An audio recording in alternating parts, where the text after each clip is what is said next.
अस्सलाम वालेकुम friends, welcome back to my YouTube channel daily tips with Asma. आज के इस वीडियो में हम आपको बताएंगे लबीका नाम के बारे में दिलचस्प और हैरान कुन मालूमात। लबीका नाम का शुमार लड़कियों के नामों में होता है।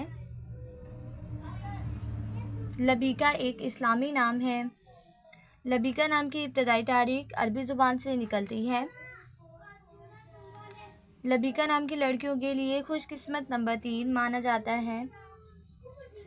माहिरीन के मुताबिक लबीका नाम की लड़कियां बहुत मासूम होती हैं। लबीका नाम का मतलब है समझदार खातून। लबीका नाम की लड़कियों के लिए खुशकिस्मत दिनों में जुमा और हफ्ते का दिन शामिल है। लबीका नाम के अफराद के लिए मुवाफिक रंगों में नीला, काला और बनफशी रंग शामिल है। लबीका नाम के अफराद के लिए मुवाफिक पत्थरों में नीलम पत्थर शामिल है। खुशकिस्मती वाली धातों में हिंसों के हिसाब से लोहा शामिल है। फ्रेंड्स, अगर आप अपने नाम का मतलब जानना चाहते हैं तो कमेंट बॉक्स में अपना नाम लिखें। इंशाल्लाह हम आपके नाम की वीडियो ज़रूर बनाएंगे। Thanks for watching. अल्लाह हाफिज़।